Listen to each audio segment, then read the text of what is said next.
عروہ بن زبیر اور ابو سلمہ بن عبد الرحمن نے بیان کیا اور انہیں نبی کریم صلی اللہ علیہ وسلم کی زوجہ مطہرہ حضرت عائشہ رضی اللہ عنہا نے خبر دی کہ حضور صلی اللہ علیہ وسلم کی زوجہ حضرت صفیہ رضی اللہ عنہا حجۃ الوداع کے موقع پر حائضہ ہو گئی تھیں۔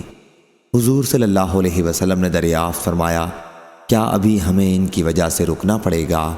میں نے عرض کیا، یا رسول اللہ، یہ تو مکہ لوٹ کر طواف زیارت کر چکی ہیں۔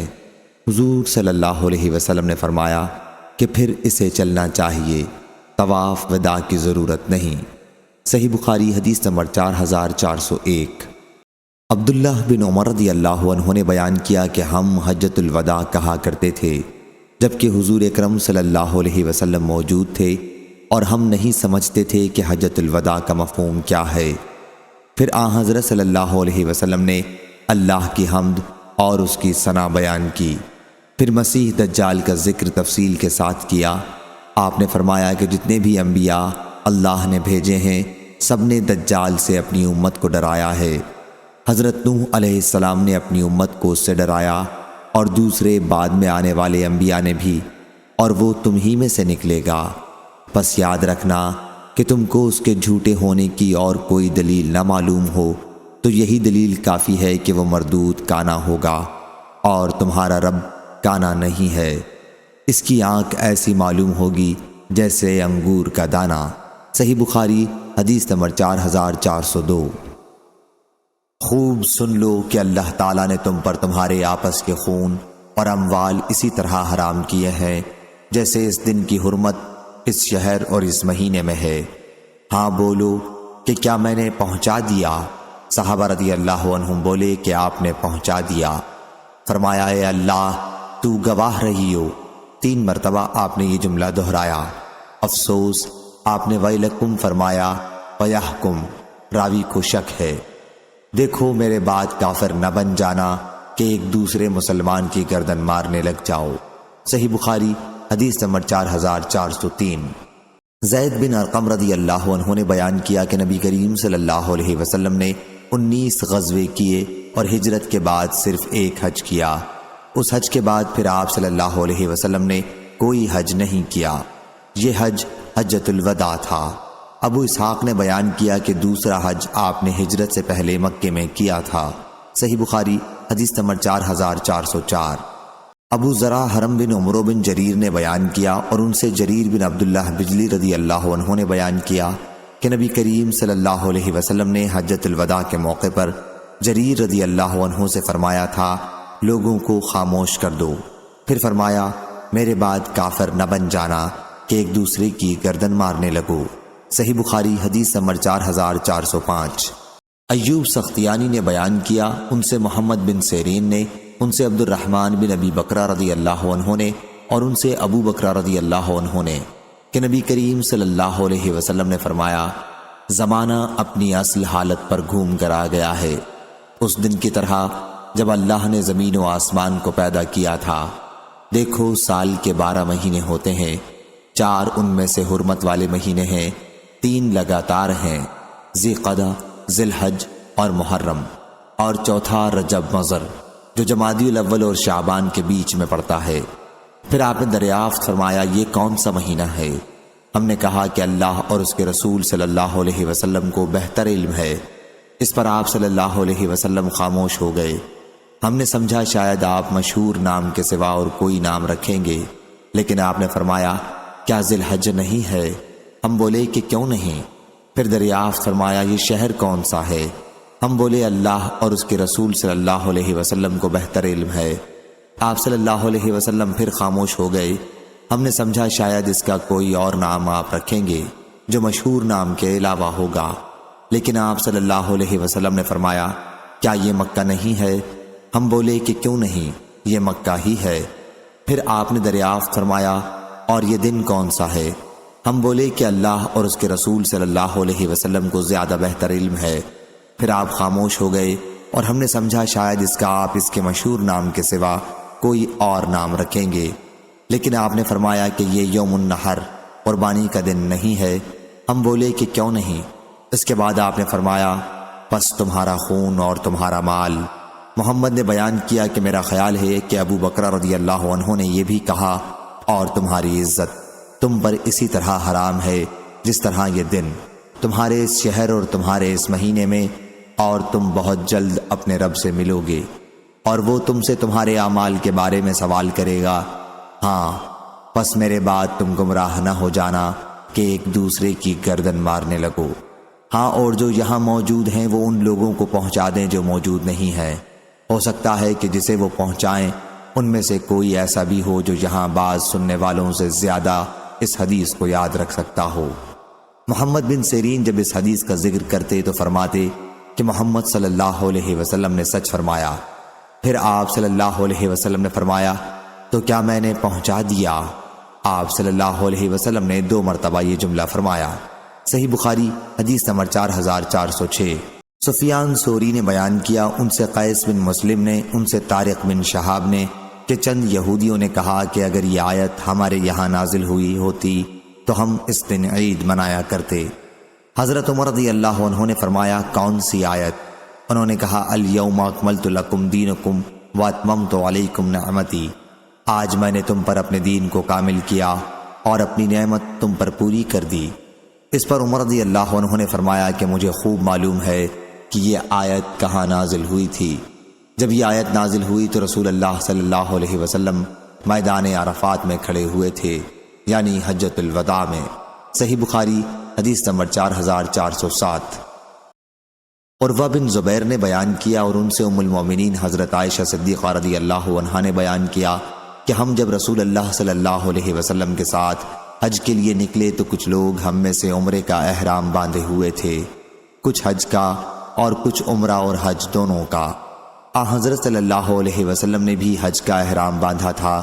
جو لوگ حج کا احرام باندھے ہوئے تھے یا جنہوں نے حج اور عمرہ دونوں کا احرام باندھا تھا وہ قربانی کے دن حلال ہوئے تھے۔ صحیح بخاری حدیث نمبر 4408۔ سعد رضی اللہ عنہ نے بیان کیا کہ حجۃ الوداع کے موقع پر نبی کریم صلی اللہ علیہ وسلم میری عیادت کے لیے تشریف لائے۔ بیماری نے مجھے موت کے منہ میں لا ڈالا تھا۔ میں نے عرض کیا، یا رسول اللہ، جیسا کہ آپ نے ملاحظہ فرمایا ہے میرا مرض اس حد کو پہنچ گیا ہے اور میرے پاس مال ہے جس کی وارث خالی میری ایک لڑکی ہے، تو کیا میں اپنا 2/3 مال خیرات کر دوں؟ حضور صلی اللہ علیہ وسلم نے فرمایا کہ نہیں۔ میں نے عرض کیا، آدھا کر دوں؟ فرمایا کہ نہیں۔ میں نے فرمایا کہ پھر 1/3 کر دوں؟ حضور اکرم صلی اللہ علیہ وسلم نے فرمایا، 1/2 بھی بہت ہے، تم اپنے وارثوں کو مالدار چھوڑ کر جاؤ تو یہ اس سے بہتر ہے کہ انہیں محتاج چھوڑو اور وہ لوگوں کے سامنے ہاتھ پھیلاتے پھریں، اور تم جو کچھ بھی خرچ کرو گے اگر اس سے اللہ کی رضا مقصود ہے تو تمہیں اس پر ثواب ملے گا، حتیٰ کہ اس لقمے پر بھی تمہیں ثواب ملے گا جو تم اپنی بیوی کے منہ میں رکھو گے۔ میں نے عرض کیا، یا رسول اللہ صلی اللہ علیہ وسلم، بیماری کی وجہ سے کیا میں اپنے ساتھیوں کے ساتھ مدینہ نہیں جا سکوں گا؟ فرمایا، اگر تم نہیں جا سکے تب بھی اگر تم اللہ کی رضا جوئی کے لیے کوئی عمل کرو گے تو تمہارا درجہ اللہ کے یہاں اور بلند ہوگا، اور امید ہے کہ تم ابھی زندہ رہو گے، اور تم سے کچھ لوگوں مسلمانوں کو نفع پہنچے گا اور کچھ لوگوں اسلام کے دشمنوں کو نقصان پہنچے گا۔ اے اللہ، میرے ساتھیوں کی ہجرت کو کامل فرما اور انہیں پیچھے نہ ہٹا، لیکن نقصان میں تو سعد بن خولہ رہے۔ حضور اکرم صلی اللہ علیہ وسلم نے ان کے مکے میں وفات پا جانے کی وجہ سے ظاہر فرمایا۔ صحیح بخاری حدیث نمبر 4409۔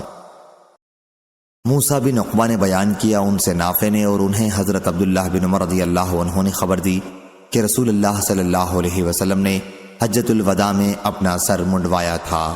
صحیح بخاری حدیث نمبر 4410۔ ابن عمر رضی اللہ عنہ نے خبر دی کہ نبی کریم صلی اللہ علیہ وسلم اور آپ صلی اللہ علیہ وسلم کے ساتھ بعض اصحاب نے حجۃ الوداع کے موقع پر سر منڈوایا اور بعض دوسرے صحابہ رضی اللہ عنہم نے صرف ترشوا لیا تھا۔ صحیح بخاری حدیث نمبر 4411۔ ابن شہاب نے بیان کیا دوسری سند، اور لیث بن سعد نے بیان کیا کہ مجھ سے یونس نے بیان کیا، ان سے ابن شہاب نے بیان کیا، ان سے عبید اللہ بن عبداللہ نے بیان کیا، اور انہیں عبداللہ بن عباس رضی اللہ عنہ نے خبر دی کہ وہ ایک گدھے پر سوار ہو کر آئے تو رسول اللہ صلی اللہ علیہ وسلم منا میں کھڑے لوگوں کو نماز پڑھا رہے تھے۔ یہ حجۃ الوداع کا موقع تھا۔ ان کا گدھا صف کے کچھ حصے سے گزرا، پھر وہ اتر کر لوگوں کے ساتھ صف میں کھڑے ہو گئے۔ صحیح بخاری حدیث نمبر 4412۔ عروہ نے بیان کیا، انہوں نے کہا کہ اسامہ رضی اللہ عنہ سے حجۃ الوداع کے موقع پر نبی کریم صلی اللہ علیہ وسلم کی سفر میں رفتار کے متعلق پوچھا گیا تو انہوں نے کہا کہ بیچ کی چال چلتے تھے اور جب کشادہ جگہ ملتی تو اس سے تیز چلتے تھے۔ صحیح بخاری حدیث نمبر 4413۔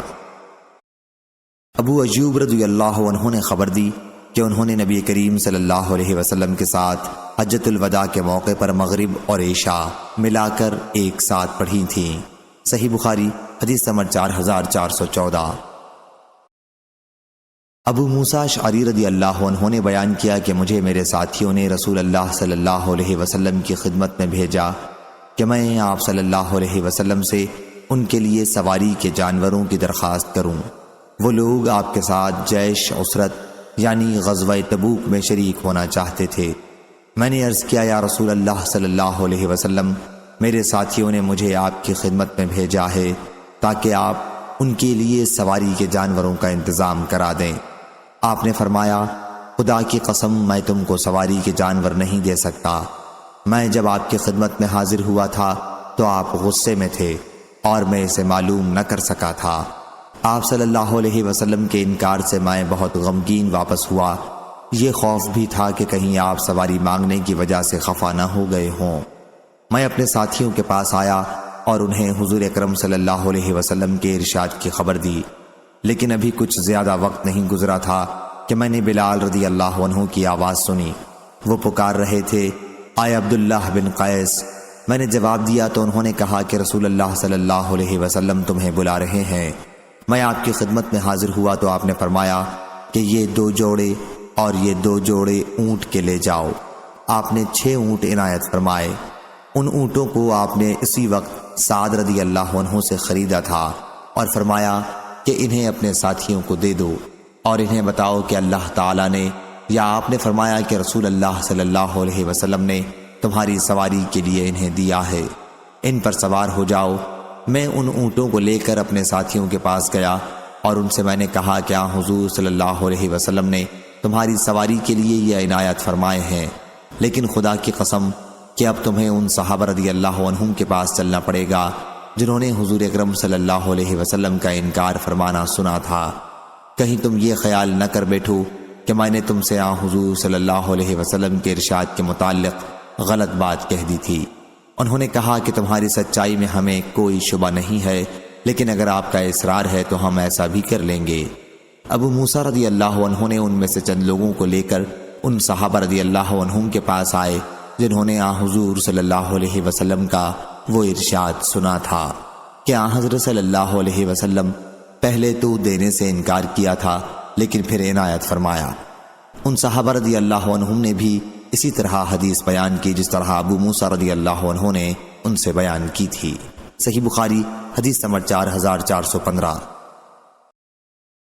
یحییٰ بن سمیر قفان نے بیان کیا، ان سے شعبہ نے، ان سے حکم بن عتبہ نے، ان سے مصعب بن سعد نے اور ان سے ان کے والد نے کہ رسول اللہ صلی اللہ علیہ وسلم غزوہ تبوک کے لیے تشریف لے گئے تو حضرت علی رضی اللہ عنہ کو مدینے میں اپنا نائب بنایا۔ علی رضی اللہ عنہ نے عرض کیا کہ آپ مجھے بچوں اور عورتوں میں چھوڑے جا رہے ہیں۔ حضرت صلی اللہ علیہ وسلم نے فرمایا کہ تم اس پر خوش نہیں ہو کہ میرے لیے تم ایسے ہو جیسے موسیٰ علیہ السلام کے لیے ہارون علیہ السلام تھے، لیکن فرق یہ ہے کہ میرے بعد کوئی نبی نہیں ہوگا۔ اور ابو داؤد طیالسی نے اس حدیث کو یوں بیان کیا کہ ہم سے شعبہ نے بیان کیا، ان سے حکم بن عتبہ نے، اور انہوں نے کہا میں نے مصعب سے سنا۔ صحیح بخاری حدیث نمبر 4416۔ ابن جریج نے خبر دی، کہا کہ میں نے عطا سے سنا، انہوں نے خبر دیتے ہوئے کہا کہ مجھے صفوان بن یعلا بن امیہ نے خبر دی اور ان سے ان کے والد نے بیان کیا کہ میں نبی کریم صلی اللہ علیہ وسلم کے ساتھ غزوہ اسرت میں شریک تھا۔ بیان کیا کہ یعلا رضی اللہ عنہ کہا کرتے تھے کہ مجھے اپنے تمام عملوں میں اسی پر سب سے زیادہ بھروسہ ہے۔ عطا نے بیان کیا، ان سے صفوان نے بیان کیا کہ یعلا رضی اللہ عنہ نے کہا میں نے ایک مزدور بھی اپنے ساتھ لے لیا تھا، وہ ایک شخص سے لڑ پڑا اور ایک نے دوسرے کا ہاتھ دانت سے کاٹا۔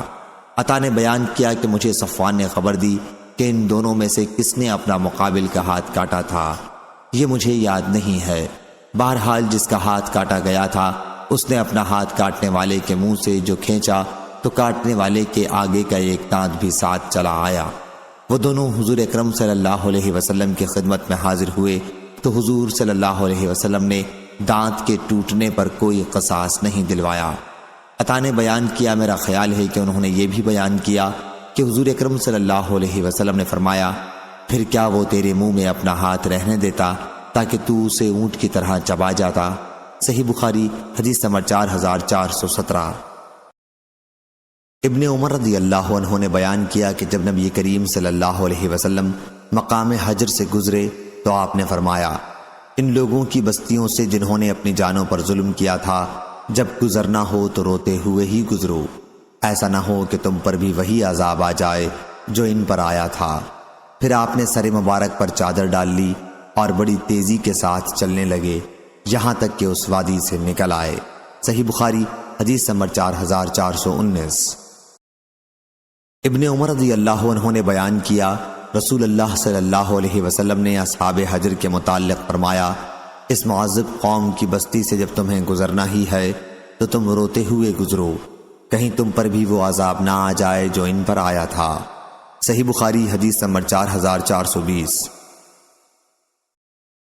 مغیرہ بن شعبہ رضی اللہ عنہ نے بیان کیا کہ نبی کریم صلی اللہ علیہ وسلم قضائے حاجت کے لیے تشریف لے گئے تھے، پھر جب آپ صلی اللہ علیہ وسلم فارغ ہو کر واپس آئے تو آپ صلی اللہ علیہ وسلم کے وضو کے لیے میں پانی لے کر حاضر ہوا۔ جہاں تک مجھے یقین ہے انہوں نے یہی بیان کیا کہ یہ واقعہ غزوہ تبوک کا ہے۔ پھر آن حضرت صلی اللہ علیہ وسلم نے چہرہ مبارک دھویا اور جب کوہنیوں تک دھونے کا ارادہ کیا تو جبے کی آستین تنگ نکلی، چنانچہ آپ نے ہاتھ جبے کے نیچے سے نکال لیے اور انہیں دھویا، پھر موزوں پر مسح کیا۔ صحیح بخاری حدیث نمبر 4421۔ عمرو بن یحییٰ نے بیان کیا ان سے عباس بن سہل بن سعد نے اور ان سے حضرت ابو حمید رضی اللہ عنہ نے کہ نبی کریم صلی اللہ علیہ وسلم کے ساتھ ہم غزوہ تبوک سے واپس آ رہے تھے۔ جب آپ مدینے کے قریب پہنچے تو مدینے کی طرف اشارہ کر کے فرمایا کہ یہ طابہ ہے اور یہ احد پہاڑ ہے، یہ ہم سے محبت رکھتا ہے اور ہم اس سے محبت رکھتے ہیں۔ صحیح بخاری حدیث نمبر 4422۔ حمید طویل نے خبر دی اور انہیں انس بن مالک رضی اللہ عنہ نے کہ جب رسول اللہ صلی اللہ علیہ وسلم غزوہ تبوک سے واپس ہوئے اور مدینے کے قریب پہنچے تو آپ نے فرمایا مدینے میں بہت سے ایسے لوگ ہیں کہ جہاں بھی تم چلے اور جس وادی کو بھی تم نے قطع کیا وہ اپنے دل سے تمہارے ساتھ ساتھ تھے۔ صحابہ رضی اللہ عنہم نے عرض کیا یا رسول اللہ صلی اللہ علیہ وسلم اگرچہ ان کا قیام اس وقت بھی مدینے میں ہی رہا ہو؟ حضور صلی اللہ علیہ وسلم نے فرمایا ہاں، وہ مدینہ میں رہتے ہوئے بھی اپنے دل سے تمہارے ساتھ تھے، وہ کسی عذر کی وجہ سے رک گئے تھے۔ صحیح بخاری حدیث نمبر 4423۔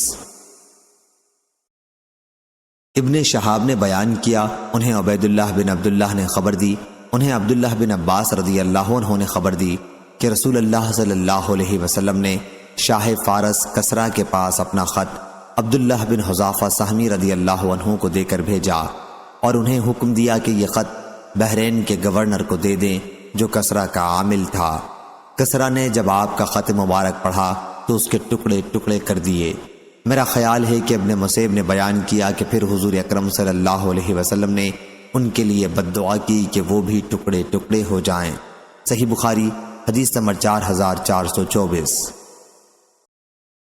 ابو بکرہ رضی اللہ عنہ نے بیان کیا کہ جنگ جمل کے موقع پر وہ جملہ میرے کام آ گیا جو میں نے رسول اللہ صلی اللہ علیہ وسلم سے سنا تھا۔ میں ارادہ کر چکا تھا کہ اصحاب جمل حضرت عائشہ رضی اللہ عنہا اور آپ کے لشکر کے ساتھ شریک ہو کر حضرت علی رضی اللہ عنہ کی فوج سے لڑوں۔ انہوں نے بیان کیا کہ جب حضور اکرم صلی اللہ علیہ وسلم کو معلوم ہوا کہ اہل فارس نے کسرا کی لڑکی کو وارث سے تخت و تاج بنایا ہے تو آپ نے فرمایا کہ وہ قوم کبھی فلاح نہیں پا سکتی جس نے اپنا حکمران کسی عورت کو بنایا ہو۔ تشریح پیچھے ہو چکی ہے۔ صحیح بخاری حدیث نمبر 4425۔ سفیان بن عیینہ نے بیان کیا، کہا کہ میں نے زہری سے سنا، انہوں نے سائب بن یزید رضی اللہ عنہ سے سنا، وہ بیان کرتے تھے کہ مجھے یاد ہے جب میں بچوں کے ساتھ سنیت الوداع کی طرف رسول اللہ صلی اللہ علیہ وسلم کا استقبال کرنے گیا تھا۔ سفیان نے ایک مرتبہ ماء الغلمان کے بجائے ماء الصبیان بیان کیا۔ صحیح بخاری حدیث نمبر 4426۔ سفیان بن عیینہ نے بیان کیا ان سے زہری نے اور ان سے سائب بن یزید رضی اللہ عنہ نے کہ مجھے یاد ہے جب میں بچوں کے ساتھ حضور اکرم صلی اللہ علیہ وسلم کا استقبال کرنے گیا تھا، آپ غزوہ تبوک سے واپس تشریف لا رہے تھے۔ صحیح بخاری حدیث نمبر 4427۔ اور یونس نے بیان کیا ان سے زہری نے، ان سے عروہ نے بیان کیا اور ان سے حضرت عائشہ رضی اللہ عنہا نے بیان کیا کہ نبی کریم صلی اللہ علیہ وسلم اپنے مرض وفات میں فرماتے تھے کہ خیبر میں زہر آلود لقمہ جو میں نے اپنے منہ میں رکھ لیا تھا اس کی تکلیف آج بھی میں محسوس کرتا ہوں۔ ایسا معلوم ہوتا ہے کہ میری شہرگ اس زہر کی تکلیف سے کٹ جائے گی۔ صحیح بخاری حدیث نمبر 4428۔ ام فضل بنت حارث رضی اللہ عنہا نے بیان کیا کہ میں نے سنا رسول اللہ صلی اللہ علیہ وسلم مغرب کی نماز میں والمرسلات عرفا کی قرأت کر رہے تھے۔ اس کے بعد آپ نے ہمیں کبھی نماز نہیں پڑھائی یہاں تک کہ اللہ تعالیٰ نے آپ کی روح قبض کر لی۔ صحیح بخاری حدیث نمبر 4429۔ ابن عباس رضی اللہ عنہ نے بیان کیا کہ حضرت عمر رضی اللہ عنہ آپ کو مجالس میں اپنے قریب بٹھاتے تھے۔ اس پر عبد الرحمن بن عوف رضی اللہ عنہ نے اعتراض کیا کہ اس جیسے تو ہمارے بچے ہیں۔ حضرت عمر رضی اللہ عنہ نے فرمایا کہ میں نے یہ طرز عمل جس وجہ سے اختیار کیا وہ آپ کو معلوم بھی ہے۔ پھر حضرت عمر رضی اللہ عنہ نے ابن عباس رضی اللہ عنہ سے اس آیت یعنی جاء نصر اللہ والفتح کے متعلق پوچھا۔ ابن عباس رضی اللہ عنہ نے جواب دیا کہ یہ رسول اللہ صلی اللہ علیہ وسلم کی وفات تھی، آپ کو اللہ تعالیٰ نے آیت میں اسی کی اطلاع دی ہے۔ عمر رضی اللہ عنہ نے فرمایا کہ جو تم نے بتایا وہی میں بھی اس آیت کے متعلق جانتا ہوں۔ صحیح بخاری حدیث نمبر 4430۔ سعید بن جبیر نے بیان کیا کہ ابن عباس رضی اللہ عنہ نے جمعرات کے دن کا ذکر کیا اور فرمایا معلوم بھی ہے جمعرات کے دن کیا ہوا تھا۔ رسول اللہ صلی اللہ علیہ وسلم کے مرض میں تیزی پیدا ہوئی تھی۔ اس وقت آپ صلی اللہ علیہ وسلم نے فرمایا کہ لاؤ میں تمہارے لیے وصیت نامہ لکھ دوں کہ تم اس پر چلو گے تو اس کے بعد پھر تم کبھی صحیح راستے کو نہ چھوڑو گے۔ لیکن یہ سن کر وہاں اختلاف پیدا ہو گیا، حالانکہ نبی صلی اللہ علیہ وسلم کے سامنے تنازع نہ ہونا چاہیے۔ بعض لوگوں نے کہا کہ کیا آپ صلی اللہ علیہ وسلم شدت مرض کی وجہ سے بے معنی کلام فرما رہے ہیں جو آپ کی شان اقدس سے بعید ہے؟ پھر آپ سے بات سمجھنے کی کوشش کرو۔ آپ سے صحابہ رضی اللہ عنہم پوچھنے لگے۔ آپ نے فرمایا جاؤ یہاں شور و غل نہ کرو، میں جس کام میں مشغول ہوں وہ اس سے بہتر ہے جس کے لیے تم کہہ رہے ہو۔ اس کے بعد آپ نے صحابہ رضی اللہ عنہم کو 3 چیزوں کی وصیت کی۔ فرمایا کہ مشرکین کو جزیرہ عرب سے نکال دو، ایلچی جو قبائل کے تمہارے پاس آئیں ان کی اس طرح خاطر کیا کرنا جس طرح میں کرتا آیا ہوں۔ اور تیسری بات ابن عباس نے یا سعید نے بیان نہیں کی، یا سعید بن جبیر نے یا سلیمان نے کہا میں تیسری بات بھول گیا۔ صحیح بخاری حدیث نمبر 4431۔ عبداللہ بن عباس رضی اللہ عنہ نے بیان کیا کہ جب رسول اللہ صلی اللہ علیہ وسلم کی وفات کا وقت قریب ہوا تو گھر میں بہت سے صحابہ رضی اللہ عنہم موجود تھے۔ حضرت صلی اللہ علیہ وسلم نے ارشاد فرمایا کہ لاؤ میں تمہارے لیے ایک دستاویز لکھ دوں، اگر تم اس پر چلتے رہے تو پھر تم گمراہ نہ ہو سکو گے۔ اس پر حضرت عمر رضی اللہ عنہ نے کہا کہ حضرت صلی اللہ علیہ وسلم پر بیماری کی سختی ہو رہی ہے، تمہارے پاس قرآن موجود ہے، ہمارے لیے تو اللہ کی کتاب بس کافی ہے۔ پھر گھر والوں میں جھگڑا ہونے لگا۔ بعض نے تو یہ کہا کہ حضرت صلی اللہ علیہ وسلم کو کوئی چیز لکھنے کی دے دو کہ اس پر آپ ہدایت لکھوا دیں اور تم اس کے بعد گمراہ نہ ہو سکو۔ بعض لوگوں نے اس کے خلاف دوسری رائے پر اصرار کیا۔ جب شور و غل اور نزاع زیادہ ہوا تو آن حضرت صلی اللہ علیہ وسلم نے فرمایا کہ یہاں سے جاؤ۔ عبید اللہ نے بیان کیا کہ ابن عباس رضی اللہ عنہ کہتے تھے کہ مصیبت سب سے بڑی یہ تھی کہ لوگوں نے اختلاف اور شور کر کے آن حضرت صلی اللہ علیہ وسلم کو وہ ہدایت نہیں لکھنے دی۔ صحیح بخاری حدیث نمبر 4432۔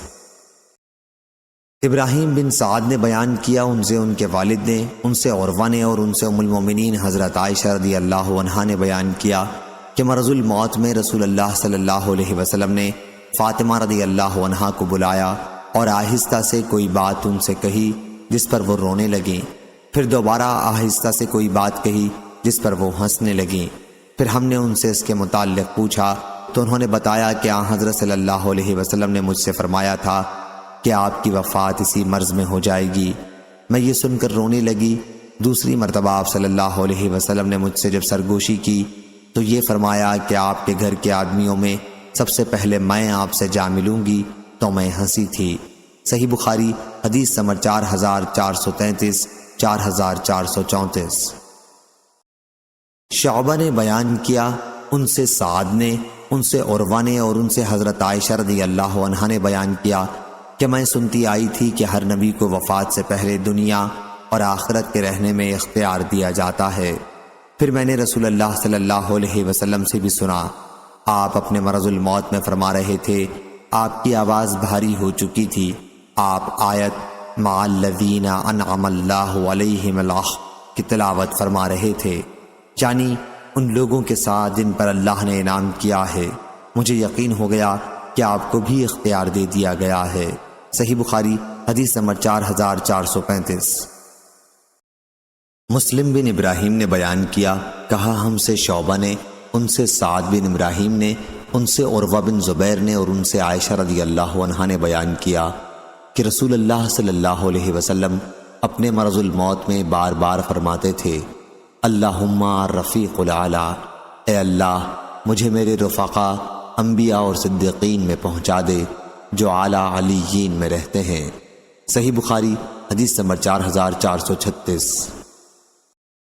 شعیب نے خبر دی انہیں زہری نے کہ عروہ بن زبیر نے کہا اور ان سے عائشہ رضی اللہ عنہا نے بیان کیا، تندرستی کے زمانے میں رسول اللہ صلی اللہ علیہ وسلم فرمایا کرتے تھے کہ جب بھی کسی نبی کی روح قبض کی گئی تو پہلے جنت میں اس کی قیام گاہ اسے ضرور دکھا دی گئی، پھر اسے اختیار دیا گیا۔ راوی کو شک تھا کہ لفظ یحییٰ ہے یا الخیر یا بخیر، دونوں کا مفہوم ایک ہی ہے۔ جب آن حضرت صلی اللہ علیہ وسلم بیمار پڑے اور وقت آ گیا تو سر مبارک عائشہ رضی اللہ عنہا کی ران پر تھا اور آپ پر غشی طاری ہو گئی تھی۔ جب کچھ ہوش ہوا تو آپ کی آنکھیں گھر کی چھت کی طرف اٹھ گئی اور آپ نے فرمایا، اللہم فی رفیق الاعلیٰ۔ میں سمجھ گئی کہ اب حضور اکرم صلی اللہ علیہ وسلم ہمیں یعنی دنیاوی زندگی کو پسند نہیں فرمائیں گے۔ مجھے وہ حدیث یاد آ گئی جو آپ نے تندرستی کے زمانے میں فرمائی تھی۔ صحیح بخاری حدیث نمبر 4437۔ عفان بن مسلم نے بیان کیا ان سے صخر بن جویریہ نے، ان سے عبد الرحمن بن قاسم نے، ان سے ان کے والد قاسم بن محمد نے اور ان سے حضرت عائشہ رضی اللہ عنہا نے کہ ان کے بھائی عبد الرحمن بن ابی بکر رضی اللہ عنہ نبی کریم صلی اللہ علیہ وسلم کی خدمت میں حاضر ہوئے۔ حضور اکرم صلی اللہ علیہ وسلم میرے سینے سے ٹیک لگائے ہوئے تھے۔ عبد الرحمن رضی اللہ عنہ کے ہاتھ میں ایک تازہ مسواک استعمال کے لیے تھی۔ آپ صلی اللہ علیہ وسلم اس مسواک کی طرف دیکھتے رہے، چنانچہ میں نے ان سے مسواک لے لی اور اسے اپنے دانتوں سے چبا کر اچھی طرح جھاڑنے اور صاف کرنے کے بعد حضور صلی اللہ علیہ وسلم کو دے دی۔ آپ نے وہ مسواک استعمال کی جتنے عمدہ طریقے سے حضور صلی اللہ علیہ وسلم اس وقت مسواک کر رہے تھے، میں نے آپ کو اتنی اچھی طرح مسواک کرتے کبھی نہیں دیکھا۔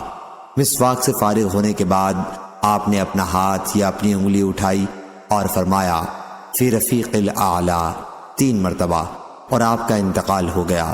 حضرت عائشہ رضی اللہ عنہا کہا کرتی تھی کہ حضور اکرم صلی اللہ علیہ وسلم کی وفات ہوئی تو سر مبارک میری ہنسلی اور ٹھوڑی کے درمیان میں تھا۔ صحیح بخاری حدیث نمبر 4438۔ عروہ بن زبیر نے خبر دی اور انہیں حضرت عائشہ رضی اللہ عنہا نے خبر دی کہ رسول اللہ صلی اللہ علیہ وسلم جب بیمار پڑتے تو اپنے اوپر معوذتین سورہ فلق اور سورہ ناس پڑھ کر دم کر لیا کرتے تھے اور اپنے جسم پر اپنے ہاتھ پھیر لیا کرتے تھے۔ پھر جب وہ مرض آپ کو لاحق ہوا جس میں آپ کی وفات ہوئی تو میں معوذتین پڑھ کر آپ پر دم کیا کرتی تھی اور نبی صلی اللہ علیہ وسلم کے ہاتھ پر دم کر کے آپ صلی اللہ علیہ وسلم کے جسم پر پھیرا کرتی تھی۔ صحیح بخاری حدیث نمبر 4439۔ ہشام بن عروہ نے بیان کیا، ان سے عباد بن عبداللہ بن زبیر نے اور انہیں عائشہ رضی اللہ عنہا نے خبر دی کہ آپ نے نبی کریم صلی اللہ علیہ وسلم سے سنا، وفات سے کچھ پہلے آن حضرت صلی اللہ علیہ وسلم پشت سے ان کا سہارا لیے ہوئے تھے۔ آپ حضرت عائشہ رضی اللہ عنہا نے کان لگا کر سنا، حضور اکرم صلی اللہ علیہ وسلم دعا کر رہے ہیں، اے اللہ میری مغفرت فرما، مجھ پر رحم کر اور میرے رفیقوں سے مجھے ملا۔ صحیح بخاری حدیث نمبر 4440۔ ابو ایوانہ ودا یشکری نے بیان کیا، ان سے ہلال بن ابی حمید وزان نے، ان سے عروہ بن زبیر نے اور ان سے حضرت عائشہ رضی اللہ عنہا نے بیان کیا کہ نبی کریم صلی اللہ علیہ وسلم نے اپنے مرض الموت میں فرمایا، اللہ تعالیٰ نے یہودیوں کو اپنی رحمت سے دور کر دیا کہ انہوں نے اپنے انبیاء کی قبروں کو سجدہ گاہ بنا لیا تھا۔ حضرت عائشہ رضی اللہ عنہا نے کہا کہ اگر یہ بات نہ ہوتی تو آپ کی قبر بھی کھلی رکھی جاتی، لیکن آپ کو یہ خطرہ تھا کہ کہیں آپ کی قبر کو بھی سجدہ نہ کیا جانے لگے۔ صحیح بخاری حدیث نمبر 4441۔ ام المومنین حضرت عائشہ رضی اللہ عنہا نے بیان کیا کہ جب رسول اللہ صلی اللہ علیہ وسلم کے لیے اٹھنا بیٹھنا دشوار ہو گیا اور آپ کے مرض نے شدت اختیار کر لی تو تمام ازواج مطہرات رضی اللہ عنہم سے آپ نے میرے گھر میں ایام مرض گزارنے کے لیے اجازت مانگی۔ سب نے جب اجازت دے دی تو آپ میمونہ رضی اللہ عنہا کے گھر سے نکلے۔ آپ 2 آدمیوں کا سہارا لیے ہوئے تھے اور آپ کے پاؤں زمین سے گھسٹ رہے تھے۔ جن 2 صحابہ کا آپ صلی اللہ علیہ وسلم سہارا لیے ہوئے تھے ان میں ایک عباس بن عبد المطلب رضی اللہ عنہ تھے اور ایک اور صاحب۔ عبیداللہ نے بیان کیا کہ پھر میں نے عائشہ رضی اللہ عنہا کی اس روایت کی خبر عبداللہ بن عباس رضی اللہ عنہ کو دی تو انہوں نے بتلایا، معلوم ہے دوسرے صاحب کا نام عائشہ رضی اللہ عنہا نے نہیں لیا، کون ہے؟ بیان کیا کہ میں نے عرض کیا مجھے تو نہیں معلوم ہے۔ انہوں نے بتلایا کہ وہ علی رضی اللہ عنہ تھے اور نبی کریم صلی اللہ علیہ وسلم کی زوجہ مطہرہ عائشہ رضی اللہ عنہا بیان کرتی تھیں کہ حضور اکرم صلی اللہ علیہ وسلم جب میرے گھر میں آ گئے اور تکلیف بہت بڑھ گئی تو آپ نے فرمایا کہ 7 مشکیزیں پانی کے بھر کر لاؤ اور مجھ پر ڈال دو، ممکن ہے اس طرح میں لوگوں کو کچھ نصیحت کرنے کے قابل ہو جاؤں۔ چنانچہ ہم نے آپ کو آپ کی زوجہ مطہرہ حفصہ رضی اللہ عنہا کے ایک لگن میں بٹھایا اور انہیں مشکیزوں سے آپ پر پانی دھارنے لگے۔ آخر حضور صلی اللہ علیہ وسلم نے اپنے ہاتھ کے اشارے سے روکا کہ بس ہو چکا۔ بیان کیا کہ پھر آپ لوگوں کے مجمع میں گئے اور نماز پڑھائی اور لوگوں کو خطاب کیا۔ صحیح بخاری حدیث نمبر 4442۔ عبیداللہ بن عبداللہ بن عتبہ نے خبر دی اور ان سے عائشہ رضی اللہ عنہا اور عبداللہ بن عباس رضی اللہ عنہ نے بیان کیا کہ شدت مرض کے دنوں میں حضور اکرم صلی اللہ علیہ وسلم اپنی چادر کھینچ کر بار بار اپنے چہرے پر ڈالتے تھے، پھر جب دم گھٹنے لگتا تو چہرے سے ہٹا دیتے۔ آپ اسی شدت کے عالم میں فرماتے تھے، یہود و نصارہ اللہ کی رحمت سے دور ہوئے کیونکہ انہوں نے اپنے انبیاء کی قبروں کو سجدہ گاہ بنا لیا تھا۔ اس طرح آپ اپنی امت کو ان کا عمل اختیار کرنے سے بچتے رہنے کی تاکید فرما رہے تھے۔ صحیح بخاری حدیث نمبر 4443 4444۔ عبیداللہ نے خبر دی کہ حضرت عائشہ رضی اللہ عنہا نے کہا، میں نے اس معاملہ یعنی ایام مرض میں حضرت ابو بکر رضی اللہ عنہ کو امام بنانے کے سلسلے میں حضور صلی اللہ علیہ وسلم سے بار بار پوچھا۔ میں بار بار آپ سے صرف اس لیے پوچھ رہی تھی کہ مجھے یقین تھا کہ جو شخص حضور اکرم صلی اللہ علیہ وسلم کی زندگی میں آپ کی جگہ پر کھڑا ہوگا لوگ اس سے کبھی محبت نہیں رکھ سکتے، بلکہ میرا خیال تھا کہ لوگ اس سے بدفعلی لیں گے۔ اس لیے میں چاہتی تھی کہ حضور اکرم صلی اللہ علیہ وسلم حضرت ابو بکر رضی اللہ عنہ کو اس کا حکم نہ دیں۔ اس کی روایت ابن عمر، ابو موسیٰ اور ابن عباس رضی اللہ عنہم نے نبی کریم صلی اللہ علیہ وسلم سے کی ہے۔ صحیح بخاری حدیث نمبر 4445۔ یزید بن الحاد نے بیان کیا، ان سے عبد الرحمن بن قاسم نے، ان سے ان کے والد قاسم بن محمد نے اور ان سے حضرت عائشہ رضی اللہ عنہا بیان کیا کہ نبی کریم صلی اللہ علیہ وسلم کی وفات ہوئی تو آپ میری ہنسلی اور ٹھوڑی کے درمیان سر رکھے ہوئے تھے۔ حضور اکرم صلی اللہ علیہ وسلم کی شدت سکرات دیکھنے کے بعد اب میں کسی کے لیے بھی نزع کی شدت کو برا نہیں سمجھتی۔ صحیح بخاری حدیث نمبر 4446۔ عبداللہ بن کعب بن مالک انصاری نے خبر دی، اور کعب بن مالک رضی اللہ عنہ ان 3 صحابہ میں سے ایک تھے جن کی غزوہ تبوک میں شرکت نہ کرنے کی توبہ قبول ہوئی تھی۔ انہیں عبداللہ بن عباس رضی اللہ عنہ نے خبر دی کہ علی بن ابی طالب رضی اللہ عنہ رسول اللہ صلی اللہ علیہ وسلم کے پاس سے باہر آئے۔ یہ اس مرض کا واقعہ ہے جس میں آپ صلی اللہ علیہ وسلم نے وفات پائی تھی۔ صحابہ رضی اللہ عنہم نے آپ سے پوچھا، ابو الحسن، حضور اکرم صلی اللہ علیہ وسلم کا آج مزاج کیا ہے؟ انہوں نے بتایا کہ الحمدللہ اب آپ کو افاقہ ہے۔ پھر عباس بن عبد المطلب رضی اللہ عنہ نے علی رضی اللہ عنہ کا ہاتھ پکڑ کے کہا کہ تم خدا کی قسم 3 دن کے بعد زندگی گزرنے پر مجبور ہو جاؤ گے۔ خدا کی قسم مجھے تو ایسے آثار نظر آ رہے ہیں کہ حضور اکرم صلی اللہ علیہ وسلم اس مرض سے صحت نہیں پا سکیں گے۔ موت کے وقت بنو عبد المطلب کے چہروں کی مجھے خوب شناخت ہے۔ اب ہمیں آپ کے پاس سے چلنا چاہیے اور آپ سے پوچھنا چاہیے کہ ہمارے بعد خلافت کسے ملے گی۔ اگر ہم اس کے مستحق ہیں تو ہمیں معلوم ہو جائے گا، اور اگر کوئی دوسرا مستحق ہوگا تو وہ بھی ہمیں معلوم ہو جائے گا۔ اور حضور صلی اللہ علیہ وسلم ہمارے متعلق اپنے خلیفہ کو ممکن ہے کچھ وصیتیں کر دیں۔ لیکن حضرت علی رضی اللہ عنہ نے کہا کہ خدا کی قسم اگر ہم نے اس وقت آپ سے اس کے متعلق کچھ پوچھا اور آپ نے انکار کر دیا تو پھر لوگ ہمیں ہمیشہ کے لیے اس سے محروم کر دیں گے۔ میں تو ہرگز حضور صلی اللہ علیہ وسلم سے اس کے متعلق کچھ نہیں پوچھوں گا۔ صحیح بخاری حدیث نمبر 4447۔ ابن شہاب نے بیان کیا، انہوں نے کہا کہ مجھ سے انس بن مالک رضی اللہ عنہ نے بیان کیا کہ پیر کے دن مسلمان فجر کی نماز پڑھ رہے تھے اور ابو بکر رضی اللہ عنہ نماز پڑھا رہے تھے کہ اچانک حضور اکرم صلی اللہ علیہ وسلم نظر آئے۔ آپ صلی اللہ علیہ وسلم ام المومنین حضرت عائشہ صدیقہ رضی اللہ عنہا کے حجرے کا پردہ اٹھا کر صحابہ رضی اللہ عنہم کو دیکھ رہے تھے۔ صحابہ رضی اللہ عنہم نماز میں صف باندھے کھڑے ہوئے تھے۔ حضور اکرم صلی اللہ علیہ وسلم دیکھ کر ہنس پڑے۔ ابو بکر رضی اللہ عنہ پیچھے ہٹنے لگے تاکہ صف میں آ جائیں۔ آپ نے سمجھا کہ حضور اکرم صلی اللہ علیہ وسلم نماز کے لیے تشریف لانا چاہتے ہیں۔ انس رضی اللہ عنہ نے بیان کیا، قریب تھا کہ مسلمان اس خوشی کی وجہ سے جو حضور اکرم صلی اللہ علیہ وسلم کو دیکھ کر انہیں ہوئی تھی کہ وہ اپنی نماز توڑنے ہی کو تھے، لیکن حضور صلی اللہ علیہ وسلم نے اپنے ہاتھ سے اشارہ کیا کہ نماز پوری کر لو۔ پھر آپ حجرے کے اندر تشریف لے گئے اور پردہ ڈال لیا۔ صحیح بخاری حدیث نمبر 4448۔ ابن ابی ملیکہ نے خبر دی اور انہیں عائشہ رضی اللہ عنہا کے غلام ابو عمر و ذکوان نے کہ عائشہ رضی اللہ عنہا فرمایا کرتی تھی، اللہ کی بہت سی نعمتوں میں ایک نعمت مجھ پر یہ بھی ہے کہ رسول اللہ صلی اللہ علیہ وسلم کی وفات میرے گھر میں اور میری باری کے دن ہوئی۔ آپ اس وقت میرے سینے سے ٹیک لگائے ہوئے تھے، اور یہ کہ اللہ تعالیٰ نے حضور صلی اللہ علیہ وسلم کی وفات کے وقت میرے اور آپ کی تھوک کو ایک ساتھ جمع کیا تھا کہ عبد الرحمن رضی اللہ عنہ گھر میں آئے تو ان کے ہاتھ میں ایک مسواک تھی۔ حضور صلی اللہ علیہ وسلم مجھ پر ٹیک لگائے ہوتے تھے۔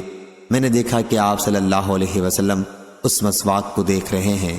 میں سمجھ گئی کہ آپ مسواک کرنا چاہتے ہیں، اس لیے میں نے آپ سے پوچھا، یہ مسواک آپ کے لیے لے لوں؟ آپ نے سر کے اشارے سے اسبات میں جواب دیا۔ میں نے وہ مسواک ان سے لے لی۔ حضور صلی اللہ علیہ وسلم اسے چبا نہ سکے۔ میں نے پوچھا، آپ کے لیے میں اسے نرم کر دوں؟ آپ نے سر کے اشارے سے اسبات میں جواب دیا۔ میں نے مسواک نرم کر دی۔ آپ کے سامنے ایک بڑا پیالہ تھا، چمڑے کا یا لکڑی کا۔ راوی حدیث عمر کو اس سلسلے میں شک تھا۔ اس کے اندر پانی تھا۔ حضرت صلی اللہ علیہ وسلم بار بار اپنے ہاتھ اس کے اندر داخل کرتے اور پھر انہیں اپنے چہرے پر پھیرتے اور فرماتے، لا الہ الا اللہ۔ موت کے وقت شدت ہوتی ہے۔ پھر آپ اپنا ہاتھ اٹھا کر کہنے لگے، فی رفیق الاعلی، یہاں تک کہ آپ رحلت فرما گئے اور آپ کا ہاتھ جھک گیا۔ صحیح بخاری حدیث نمبر 4449۔ ہشام بن عروہ نے بیان کیا، انہیں ان کے والد نے خبر دی اور انہیں عائشہ رضی اللہ عنہا نے کہ مرض الموت میں رسول اللہ صلی اللہ علیہ وسلم پوچھتے رہتے تھے کہ کل میرا قیام کہاں ہوگا، کل میرا قیام کہاں ہوگا۔ آپ عائشہ رضی اللہ عنہا کی باری کے منتظر تھے۔ پھر ازواج مطہرات رضی اللہ عنہم نے عائشہ رضی اللہ عنہا کے گھر قیام کی اجازت دے دی اور آپ کی وفات انہی کے گھر میں ہوئی۔ عائشہ رضی اللہ عنہا نے بیان کیا کہ آپ کی وفات اسی دن ہوئی جس دن قاعدے کے مطابق میرے یہاں آپ کے قیام کی باری تھی۔ رحلت کے وقت سر مبارک میرے سینے پر تھا اور میرا تھوک آپ کی تھوک کے ساتھ ملا تھا۔ انہوں نے بیان کیا کہ عبد الرحمن بن ابی بکر رضی اللہ عنہ داخل ہوئے اور ان کے ہاتھ میں استعمال کے قابل مسواک تھی۔ حضور صلی اللہ علیہ وسلم نے اس کی طرف دیکھا تو میں نے کہا کہ عبد الرحمن یہ مسواک مجھے دے دو۔ انہوں نے مسواک مجھے دے دی، میں نے اسے اچھی طرح چبایا اور جھاڑ کر حضور صلی اللہ علیہ وسلم کو دی۔ پھر آپ نے وہ مسواک کی۔ اس وقت آپ میرے سینے سے ٹیک لگائے ہوئے تھے۔ صحیح بخاری حدیث نمبر 4450۔ حماد بن زید نے بیان کیا، ان سے ایوب نے، ان سے ابن ابی ملیکہ نے اور ان سے حضرت عائشہ رضی اللہ عنہا نے بیان کیا کہ رسول اللہ صلی اللہ علیہ وسلم کی وفات میرے گھر میں میری باری کے دن ہوئی۔ آپ اس وقت میرے سینے سے ٹیک لگائے ہوئے تھے۔ جب آپ بیمار پڑے تو ہم آپ کی صحت کے لیے دعائیں کیا کرتے تھے۔ اس بیماری میں بھی آپ کے لیے دعا کرنے لگی، لیکن آپ فرما رہے تھے اور آپ صلی اللہ علیہ وسلم کا سر آسمان کی طرف اٹھا ہوا تھا، پھر رفیق الاعلیٰ، پھر رفیق الاعلیٰ۔ اور عبد الرحمن بن ابی بکر رضی اللہ عنہ آئے تو ان کے ہاتھ میں ایک تازہ ٹہنی تھی۔ حضور صلی اللہ علیہ وسلم نے اس کی طرف دیکھا تو میں سمجھ گئی کہ آپ مسواک کرنا چاہتے ہیں، چنانچہ وہ ٹہنی میں نے ان سے لے لی۔ پہلے میں نے اسے چبایا، پھر صاف کر کے آپ کو دے دی۔ حضور صلی اللہ علیہ وسلم نے اس سے مسواک کی جس طرح پہلے آپ مسواک کیا کرتے تھے، اس سے بھی اچھی طرح سے۔ پھر حضور صلی اللہ علیہ وسلم نے وہ مسواک مجھے عنایت فرمائی اور آپ کا ہاتھ جھک گیا، یا راوی نے یہ بیان کیا کہ مسواک آپ کے ہاتھ سے چھوٹ گئی۔ اس طرح اللہ تعالیٰ نے میرے اور حضور صلی اللہ علیہ وسلم کے تھوک کو اس دن جمع کر دیا جو آپ کی دنیا کی زندگی کا سب سے آخری اور آخرت کی زندگی کا سب سے پہلا دن تھا۔ صحیح بخاری حدیث نمبر 4451۔ عقیل نے بیان کیا، ان سے ابن شہاب نے بیان کیا، انہیں ابو سلمہ نے خبر دی اور انہیں عائشہ رضی اللہ عنہا نے خبر دی کہ حضرت ابو بکر رضی اللہ عنہ اپنی قیام گاہ سخت سے گھوڑے پر آئے اور آ کر اترے، پھر مسجد کے اندر گئے۔ کسی سے آپ نے کوئی بات نہیں کی۔ اس کے بعد آپ عائشہ رضی اللہ عنہا کے حجرے میں آئے اور حضور اکرم صلی اللہ علیہ وسلم کی طرف گئے۔ نعش مبارک ایک یمنی چادر سے ڈھکی ہوئی تھی۔ آپ نے چہرہ کھولا اور جھک کر چہرہ مبارک کو بوسہ دیا اور رونے لگے۔ پھر کہا، میرے ماں باپ آپ پر قربان ہو، خدا کی قسم اللہ تعالیٰ آپ پر 2 مرتبہ موت طاری نہیں کرے گا۔ جو ایک موت آپ کے مقدر میں تھی وہ آپ پر طاری ہو چکی ہے۔ صحیح بخاری حدیث نمبر 4452، 4453۔ ابو سلمہ نے بیان کیا، ان سے عبداللہ بن عباس رضی اللہ عنہ نے کہ حضرت ابو بکر رضی اللہ عنہ آئے اور حضرت عمر رضی اللہ عنہ لوگوں سے کچھ کہہ رہے تھے۔ ابو بکر رضی اللہ عنہ نے کہا، عمر رضی اللہ عنہ بیٹھ جاؤ، لیکن عمر رضی اللہ عنہ نے بیٹھنے سے انکار کیا۔ اتنے میں لوگ حضرت عمر رضی اللہ عنہ کو چھوڑ کر ابو بکر رضی اللہ عنہ کے پاس آ گئے اور آپ نے خطبہ مسنونہ کے بعد فرمایا، اما بعد، تم میں جو بھی محمد صلی اللہ علیہ وسلم کی عبادت کرتا تھا تو اسے معلوم ہونا چاہیے کہ آپ کی وفات ہو چکی ہے، اور جو اللہ تعالیٰ کی عبادت کرتا تھا تو اس کا معبود اللہ ہمیشہ زندہ رہنے والا ہے اور اس کو کبھی موت نہیں آئے گی۔ اللہ تعالیٰ نے خود فرمایا ہے کہ محمد صلی اللہ علیہ وسلم صرف رسول ہیں، ان سے پہلے بھی رسول گزر چکے ہیں، ارشاد الشاکرین تک۔ ابن عباس رضی اللہ عنہ نے بیان کیا، خدا کی قسم ایسا محسوس ہوا کہ جیسے پہلے سے لوگوں کو معلوم ہی نہیں تھا کہ اللہ تعالیٰ نے یہ آیت نازل کی ہے۔ اور جب حضرت ابو بکر رضی اللہ عنہ نے اس کی تلاوت کی تو سب نے ان سے یہ آیت سیکھی۔ اب یہ حال تھا کہ جو بھی سنتا تھا وہی اس کی تلاوت کرنے لگ جاتا تھا۔ ظاہری نے بیان کیا کہ پھر مجھے سعید بن مسیب نے خبر دی کہ عمر رضی اللہ عنہ نے کہا، خدا کی قسم مجھے اس وقت ہوش آیا جب میں نے حضرت ابو بکر رضی اللہ عنہ کو اس آیت کی تلاوت کرتے سنا۔ جس وقت میں نے انہیں تلاوت کرتے سنا کہ حضور اکرم صلی اللہ علیہ وسلم کی وفات ہو گئی ہے تو میں اس سکتے میں آ گیا اور ایسا محسوس ہوا کہ میرے پاؤں میرا بوجھ نہیں اٹھا پائیں گے اور میں زمین پر گر جاؤں گا۔ صحیح بخاری حدیث نمبر 4454۔ یحییٰ بن سعید نے بیان کیا، ان سے سفیان بن عیینہ نے، ان سے موسیٰ بن ابی عائشہ نے، ان سے عبید اللہ بن عبداللہ بن عتبہ نے، اور ان سے عائشہ رضی اللہ عنہا اور ابن عباس رضی اللہ عنہ نے بیان کیا کہ رسول اللہ صلی اللہ علیہ وسلم کی وفات کے بعد ابو بکر رضی اللہ عنہ نے آپ کو بوسہ دیا تھا۔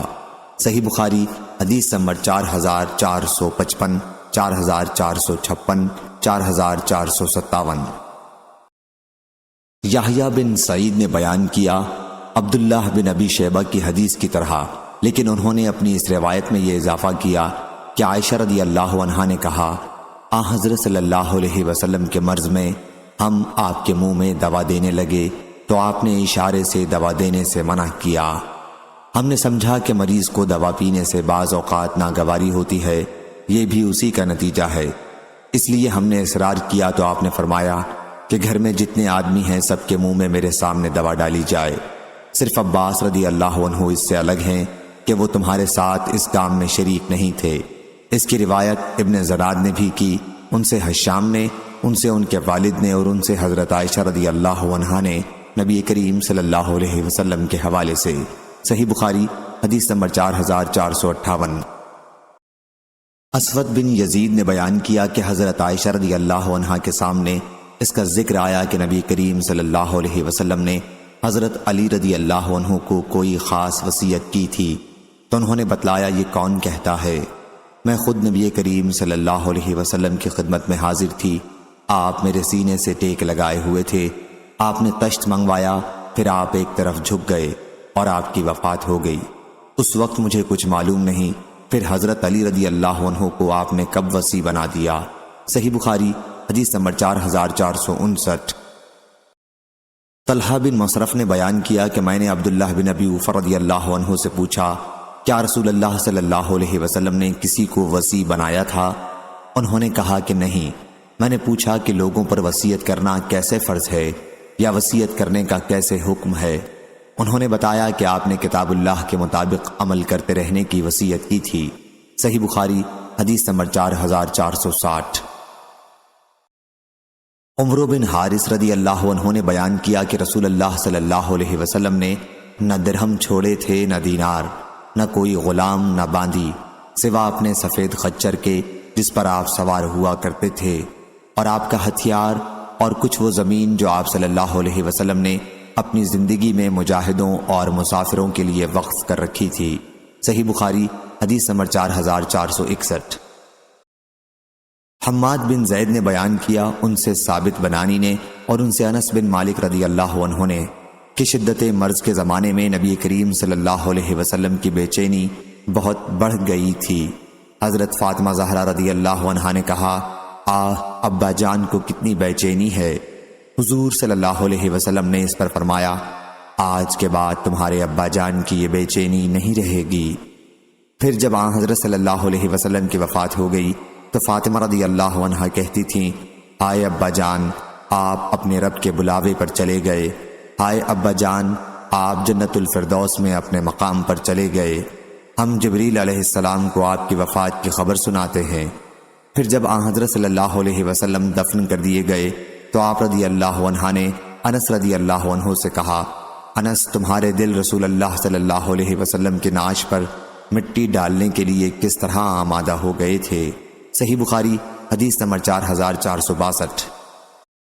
ظاہری نے بیان کیا انہیں سعید بن مسیب نے کئی اہل علم کی موجودگی میں خبر دی اور ان سے عائشہ رضی اللہ عنہا نے بیان کیا کہ نبی کریم صلی اللہ علیہ وسلم حالت صحت میں فرمایا کرتے تھے کہ ہر نبی کی روح قبض کرنے سے پہلے انہیں جنت میں ان کی قیام گاہ دکھائی گئی، پھر اختیار دے دیا گیا۔ پھر جب آپ صلی اللہ علیہ وسلم بیمار ہوئے اور آپ کا سر مبارک میری ران پر تھا اس وقت آپ پر غشی طاری ہو گئی۔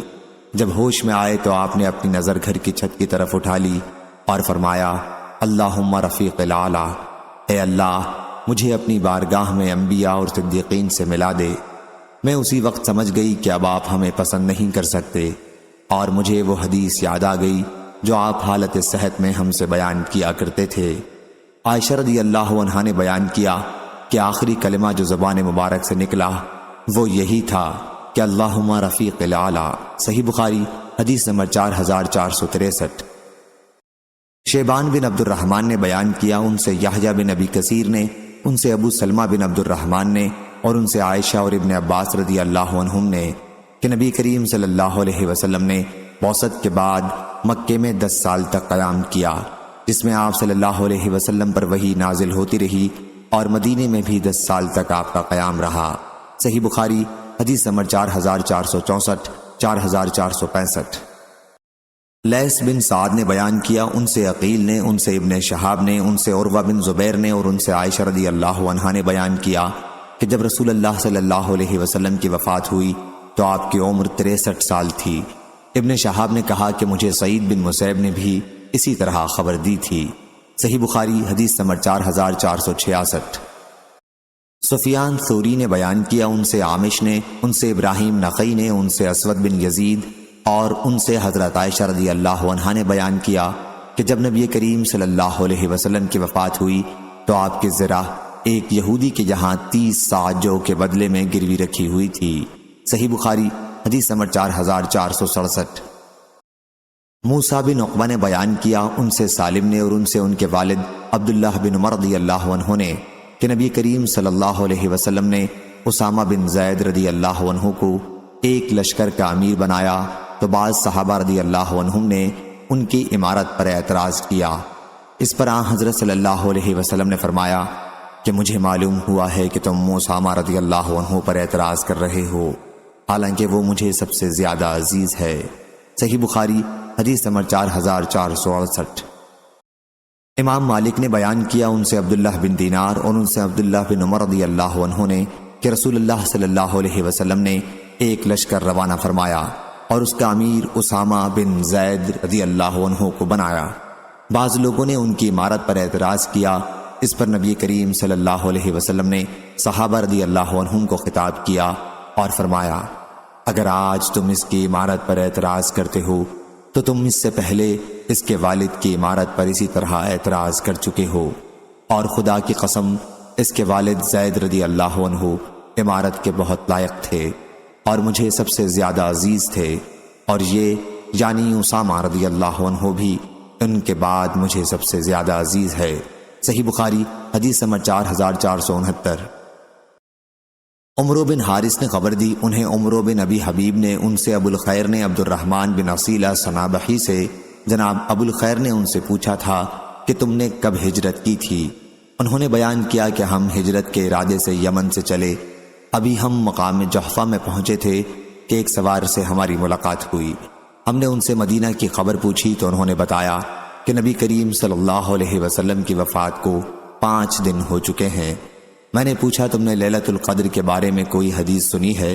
انہوں نے فرمایا کہ ہاں، حضور اکرم صلی اللہ علیہ وسلم کے مؤذن بلال رضی اللہ عنہ نے مجھے خبر دی ہے کہ لیلۃ القدر رمضان کے آخری عشرے کے 7 دنوں میں ایک طاق رات ہوتی ہے۔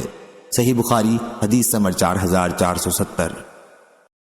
ابو اسحاق نے بیان کیا کہ میں نے حضرت زید بن ارقم رضی اللہ عنہ سے پوچھا کہ نبی کریم صلی اللہ علیہ وسلم کے ساتھ تم نے کتنے غزوے کیے تھے؟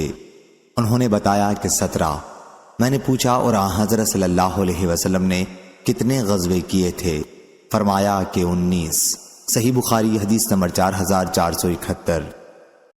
برا بن عازب رضی اللہ عنہ نے بیان کیا کہ میں رسول اللہ صلی اللہ علیہ وسلم کے ساتھ 15 غزووں میں شریک رہا ہوں۔ صحیح بخاری حدیث نمبر 4472۔ معتمر بن سلیمان نے بیان کیا، ان سے کہمس نے، ان سے عبداللہ بن بریدہ نے، اور ان سے ان کے والد بریدہ بن حصیب رضی اللہ عنہ نے بیان کیا کہ وہ رسول اللہ صلی اللہ علیہ وسلم کے ساتھ 16 غزووں میں شریک تھے۔ صحیح بخاری حدیث نمبر 4473۔ ابو سعید بن معلی رضی اللہ عنہ نے بیان کیا کہ میں مسجد میں نماز پڑھ رہا تھا، رسول اللہ صلی اللہ علیہ وسلم نے مجھے اسی حالت میں بلایا، میں نے کوئی جواب نہیں دیا، پھر بعد میں نے حاضر ہو کر عرض کیا کہ کہ یا رسول اللہ صلی اللہ علیہ وسلم، میں نماز پڑھ رہا تھا۔ اس پر حضور صلی اللہ علیہ وسلم نے فرمایا، کیا اللہ تعالیٰ نے تم سے نہیں فرمایا استجیبوا للہ وللرسول اذا دعاکم؟ اللہ اور اس کے رسول جب تمہیں بلائیں تو ہاں میں جواب دو۔ پھر حضور اکرم صلی اللہ علیہ وسلم نے مجھ سے فرمایا کہ آج میں تمہیں مسجد سے نکلنے سے پہلے ایک ایسی سورت کی تعلیم دوں گا جو قرآن کی سب سے بڑی سورت ہے۔ پھر آپ نے میرا ہاتھ اپنے ہاتھ میں لے لیا، اور جب آپ باہر نکلنے لگے تو میں نے یاد دلایا کہ آپ صلی اللہ علیہ وسلم نے مجھے قرآن کی سب سے بڑی سورت بتانے کا وعدہ کیا تھا۔ آپ نے فرمایا، الحمدللہ رب العالمین، یہی وہ سبع مثانی اور قرآن عظیم ہے جو مجھے عطا کیا گیا ہے۔ صحیح بخاری حدیث نمبر 4474۔ حضرت ابو ہریرہ رضی اللہ عنہ نے بیان کیا کہ رسول اللہ صلی اللہ علیہ وسلم نے فرمایا، جب امام غیر المغضوب علیہم ولا الضالین کہے تو تم آمین کہو، کیونکہ جس کا یہ کہنا ملائکہ کے کہنے کے ساتھ ہو جائے اس کی تمام پچھلی خطائیں معاف ہو جاتی ہیں۔ صحیح بخاری حدیث نمبر 4475۔ قتادہ نے بیان کیا ان سے انس بن مالک رضی اللہ عنہ نے نبی کریم صلی اللہ علیہ وسلم سے۔ دوسری سند خلیفہ بن خیاط نے بیان کیا، کہا ہم سے یزید بن زرع نے بیان کیا، کہا ہم سے سعید نے بیان کیا ان سے قتادہ نے، اور ان سے انس رضی اللہ عنہ نے کہ نبی کریم صلی اللہ علیہ وسلم نے فرمایا، مومنین قیامت کے دن پریشان ہو کر جمع ہوں گے اور آپس میں کہیں گے، بہتر یہ تھا کہ اپنے رب کے حضور میں آج کسی کو ہم اپنا سفارشی بناتے۔ چنانچہ سب لوگ حضرت آدم علیہ السلام کی خدمت میں حاضر ہوں گے اور عرض کریں گے کہ آپ انسانوں کے باپ ہیں، اللہ تعالیٰ نے آپ کو اپنے ہاتھ سے بنایا، آپ کے لیے فرشتوں کو سجدے کا حکم دیا اور آپ کو ہر چیز کے نام سکھائے۔ آپ ہمارے لیے اپنے رب کے حضور میں سفارش کر دیں تاکہ آج کی اس مصیبت سے ہمیں نجات ملے۔ آدم علیہ السلام کہیں گے، میں اس کے لائق نہیں ہوں۔ وہ اپنی لغزش کو یاد کریں گے اور ان کو پروردگار کے حضور میں جانے سے شرم آئے گی۔ کہیں گے کہ تم لوگ نوح علیہ السلام کے پاس جاؤ، وہ سب سے پہلے نبی ہیں جنہیں اللہ تعالیٰ نے میرے بعد زمین والوں کی طرف مبعوث کیا تھا۔ سب لوگ نوح علیہ السلام کی خدمت میں حاضر ہوں گے، وہ بھی کہیں گے کہ میں اس قابل نہیں، اور وہ اپنے رب سے اپنے سوال کو یاد کریں گے جس کے متعلق انہیں کوئی علم نہیں تھا۔ ان کو بھی شرم آئے گی اور کہیں گے کہ اللہ کے خلیل علیہ السلام کے پاس جاؤ۔ لوگ ان کی خدمت میں حاضر ہوں گے، لیکن وہ بھی یہی کہیں گے کہ میں اس قابل نہیں، موسیٰ علیہ السلام کے پاس جاؤ، ان سے اللہ تعالیٰ نے کلام فرمایا تھا اور تورات دی تھی۔ لوگ ان کے پاس آئیں گے، لیکن وہ بھی عذر کر دیں گے کہ مجھ میں اس کی جرت نہیں۔ ان کو بغیر کسی حق کے ایک شخص کو قتل کرنا یاد آ جائے گا اور اپنے رب کے حضور میں جاتے ہوئے شرم دامنگیر ہوگی۔ کہیں گے تم عیسیٰ علیہ السلام کے پاس جاؤ، وہ اللہ کے بندے اور اس کے رسول، اس کا کلمہ اور اس کی روح ہے۔ لیکن عیسیٰ علیہ السلام بھی یہی کہیں گے کہ مجھ میں اس کی ہمت نہیں، تم حضرت محمد صلی اللہ علیہ وسلم کے پاس جاؤ، وہ اللہ کے مقبول بندے ہیں اور اللہ نے ان کے تمام اگلے اور پچھلے گناہ معاف کر دیے ہیں۔ چنانچہ لوگ میرے پاس آئیں گے، میں ان کے ساتھ جاؤں گا اور اپنے رب سے اجازت چاہوں گا، مجھے اجازت مل جائے گی، پھر میں اپنے رب کو دیکھتے ہی سجدے میں گر پڑوں گا، اور جب تک اللہ چاہے گا میں سجدے میں رہوں گا۔ پھر مجھ سے کہا جائے گا اپنا سر اٹھاؤ اور جو چاہو مانگو تمہیں دیا جائے گا، جو چاہو کہو تمہاری بات سنی جائے گی، شفاعت کرو تمہاری شفاعت قبول کی جائے گی۔ میں اپنا سر اٹھاؤں گا اور اللہ کی وہ حمد بیان کروں گا جو مجھے اس کی طرف سے سکھائی گئی ہوگی۔ اس کے بعد شفاعت کروں گا اور میرے لیے ایک حد مقرر کر دی جائے گی، میں انہیں جنت میں داخل کراؤں گا، اور پھر جب واپس آؤں گا تو اپنے رب کو پہلے کی طرح دیکھوں گا اور شفاعت کروں گا۔ اس مرتبہ پھر میرے لیے حد مقرر کر دی جائے گی جنہیں میں جنت میں داخل کراؤں گا۔ چوتھی مرتبہ جب میں واپس آؤں گا تو عرض کروں گا کہ جہنم میں ان لوگوں کے سوا اور کوئی اب باقی نہیں رہا جنہیں قرآن نے ہمیشہ کے لیے جہنم میں رہنا ضروری قرار دیا ہے۔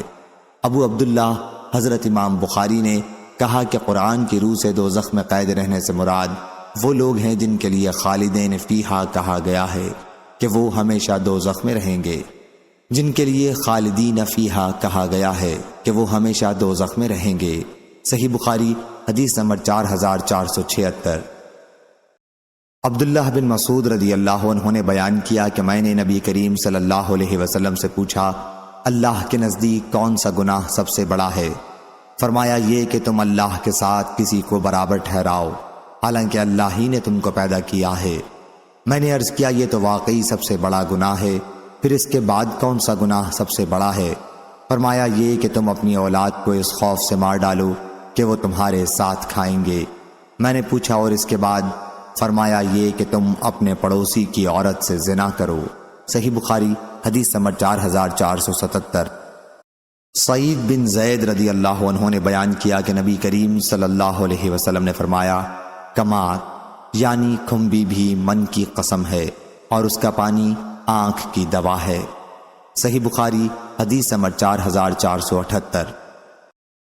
محمد بن سلام نے بیان کیا، کہا کہ ہم سے عبد الرحمن بن مہدی نے، ان سے عبداللہ بن مبارک نے، ان سے معمر نے، ان سے حمام بن بنبا نے اور ان سے ابو ہریرہ رضی اللہ عنہ نے کہ نبی کریم صلی اللہ علیہ وسلم نے فرمایا، بنی اسرائیل کو یہ حکم ہوا تھا کہ شہر کے دروازے میں جھکتے ہوئے داخل ہوں اور حتتا کہتے ہوئے، یعنی اے اللہ ہمارے گناہ معاف کر دے، لیکن وہ الٹے چوتڑوں کے بل گھسٹتے ہوئے داخل ہوئے اور کلمہ حتتا کو بھی بدل دیا اور کہا حبذا فی شعرہ، یعنی دل لگی کے طور پر کہنے لگے کہ دانہ بال کے اندر ہونا چاہیے۔ صحیح بخاری حدیث نمبر 4479۔ انس رضی اللہ عنہ نے بیان کیا کہ جب عبداللہ بن سلام رضی اللہ عنہ جو یہود کے بڑے عالم تھے نے رسول اللہ صلی اللہ علیہ وسلم کی مدینہ تشریف لانے کی خبر سنی تو وہ اپنے باغ میں پھل توڑ رہے تھے۔ وہ اسی وقت نبی کریم صلی اللہ علیہ وسلم کی خدمت میں حاضر ہوئے اور عرض کیا کہ میں آپ سے ایسی 3 چیزوں کے متعلق پوچھتا ہوں جنہیں نبی کے سوا اور کوئی نہیں جانتا، بتلائیے قیامت کی نشانیوں میں سب سے پہلی نشانی کیا ہے؟ اہل جنت کی دعوت کے لیے سب سے پہلے کیا چیز پیش کی جائے گی؟ بچہ کب اپنے باپ کی صورت میں ہوگا اور کب اپنی ماں کی صورت پر؟ حضور اکرم صلی اللہ علیہ وسلم نے فرمایا، مجھے ابھی جبرائیل علیہ السلام نے آ کر ان کے متعلق بتایا ہے۔ عبداللہ بن سلام رضی اللہ عنہ بولے، جبرائیل علیہ السلام نے؟ فرمایا ہاں۔ عبداللہ بن سلام نے کہا کہ وہ تو یہودیوں کے دشمن ہیں۔ اس پر حضور صلی اللہ علیہ وسلم نے یہ آیت تلاوت کی، من کان عدوا لجبریل فإنہ نزلہ علی قلبک، اور ان کے سوالات کے جواب میں فرمایا، قیامت کی سب سے پہلی نشانی ایک آگ ہوگی جو انسانوں کو مشرق سے مغرب کی طرف جمع کر لائے گی۔ اہل جنت کی دعوت میں جو کھانا سب سے پہلے پیش کیا جائے گا وہ مچھلی کے جگر کا بڑھا ہوا حصہ ہوگا، اور جب مرد کا پانی عورت کے پانی پر غلبہ کر جاتا ہے تو بچہ باپ کی شکل پر ہوتا ہے، اور جب عورت کا پانی مرد کے پانی پر غلبہ کر جاتا ہے تو بچہ ماں کی شکل پر ہوتا ہے۔ عبداللہ بن سلام رضی اللہ عنہ بول اٹھے، میں گواہی دیتا ہوں کہ اللہ کے سوا کوئی معبود نہیں، اور گواہی دیتا ہوں کہ آپ اللہ کے رسول ہیں۔ پھر عرض کیا، یا رسول اللہ صلی اللہ علیہ وسلم، یہودی بڑی بہتان باز قوم ہے، اگر اس سے پہلے کہ آپ میرے متعلق ان سے کچھ پوچھیں انہیں میرے اسلام کا پتہ چل گیا تو مجھ پر بہتان تراشیاں شروع کر دیں گے۔ بعد میں جب یہودی آئے تو حضرت صلی اللہ علیہ وسلم نے ان سے دریافت فرمایا، عبداللہ تمہارے یہاں کیسے آدمی سمجھے جاتے ہیں؟ وہ کہنے لگے، ہم میں سب سے بہتر اور ہم میں سب سے بہتر کے بیٹے، ہمارے سردار اور ہمارے سردار کے بیٹے ہیں۔ آپ نے فرمایا، اگر وہ اسلام لے آئیں پھر تمہارا کیا خیال ہوگا؟ کہنے لگے، اللہ تعالیٰ اس سے انہیں پناہ میں رکھے۔ اتنے میں عبداللہ بن سلام رضی اللہ عنہ نے ظاہر ہو کر کہا کہ میں گواہی دیتا ہوں کہ اللہ کے سوا اور کوئی معبود نہیں، اور گواہی دیتا ہوں کہ محمد اللہ کے سچے رسول ہیں۔ اب وہی یہودی ان کے بارے میں کہنے لگے کہ یہ ہم میں سب سے بدتر ہے اور سب سے بدتر شخص کا بیٹا ہے، اور ان کی توہین شروع کر دی۔ عبداللہ رضی اللہ عنہ نے کہا، یا رسول اللہ صلی اللہ علیہ وسلم، یہی وہ چیز تھی جس سے میں ڈرتا تھا۔ صحیح بخاری حدیث نمبر 4480۔ ابن عباس رضی اللہ عنہ نے بیان کیا کہ عمر رضی اللہ عنہ نے فرمایا، ہم میں سب سے بہتر قاری قرآن ابی بن کعب رضی اللہ عنہ ہیں، اور ہم میں سب سے زیادہ علی رضی اللہ عنہ قضا یعنی فیصلہ کرنے کی صلاحیت ہے۔ اس کے باوجود ہم ابی رضی اللہ عنہ کی اس بات کو تسلیم نہیں کر سکتے جو ابی رضی اللہ عنہ کہتے ہیں کہ میں نے حضرت رسول اللہ صلی اللہ علیہ وسلم سے جن آیات کی بھی تلاوت سنی ہے میں انہیں نہیں چھوڑ سکتا، حالانکہ اللہ تعالیٰ نے خود فرمایا ہے کہ وَمَا نَنْسَخُ مِنْ آیَاتِهِ أَوْ نُنْسَاهَا، الخ ہم نے جو آیت منسوخ کی یا اسے بھلایا تو پھر اس سے اچھی آیت لائے۔ صحیح بخاری حدیث نمبر 4481۔ نافع بن جبیر نے بیان کیا اور ان سے ابن عباس رضی اللہ عنہ نے کہ نبی کریم صلی اللہ علیہ وسلم نے فرمایا، اللہ تعالیٰ ارشاد فرماتا ہے ابن آدم نے مجھے جھٹلایا حالانکہ اس کے لیے یہ مناسب نہیں تھا، اس نے مجھے گالی دی حالانکہ اس کے لیے یہ مناسب نہیں تھا، اس کا مجھے جھٹلانا تو یہ ہے کہ وہ کہتا ہے کہ میں اسے دوبارہ زندہ کرنے پر قادر نہیں ہوں، اور اس کا مجھے گالی دینا یہ ہے کہ میرے لیے اولاد بتاتا ہے، میری ذات اس سے پاک ہے کہ میں اپنے لیے بیوی یا اولاد بناؤں۔ صحیح بخاری حدیث نمبر 4482۔ حضرت انس بن مالک رضی اللہ عنہ نے بیان کیا کہ حضرت عمر رضی اللہ عنہ نے فرمایا، 3 مواقع پر اللہ تعالیٰ کے نازل ہونے والے حکم سے میری رائے نے پہلے ہی موافقت کی، یا میرے رب نے 3 مواقع پر میری رائے کے موافق حکم نازل فرمایا۔ میں نے عرض کیا تھا کہ یا رسول اللہ صلی اللہ علیہ وسلم، کیا اچھا ہوتا کہ آپ مقام ابراہیم کو طواف کے بعد نماز پڑھنے کی جگہ بناتے، تو بعد میں یہی آیت نازل ہوئی۔ اور میں نے عرض کیا تھا کہ یا رسول اللہ صلی اللہ علیہ وسلم، آپ کے گھر میں اچھے اور برے ہر طرح کے لوگ آتے ہیں، کیا اچھا ہوتا کہ آپ امہات المومنین کو پردے کا حکم دیتے۔ اس پر اللہ تعالیٰ نے آیت حجاب پردے کی آیت نازل فرمائی، اور انہوں نے بیان کیا اور مجھے بعض ازواج مطہرات سے نبی کریم صلی اللہ علیہ وسلم کی خفگی کی خبر ملی۔ میں ان کے یہاں گیا اور ان سے کہا کہ تم باز آ جاؤ، ورنہ اللہ تعالیٰ تم سے بہتر بیویاں حضور صلی اللہ علیہ وسلم کے لیے بدل دے گا۔ بعد میں ازواج مطہرات میں سے ایک کے یہاں گیا، وہ مجھ سے کہنے لگیں کہ عمر رضی اللہ عنہ، رسول اللہ صلی اللہ علیہ وسلم تو اپنی ازواج کو اتنی نصیحتیں نہیں کرتے جتنی تم انہیں کرتے رہتے ہو۔ آخر اللہ تعالیٰ نے یہ آیت نازل کی، کوئی تعجب نہ ہونا چاہیے اگر اس نبی کا رب تمہیں طلاق دلا دے اور دوسری مسلمان بیویاں تم سے بہتر بدل دے، آخر آیت تک۔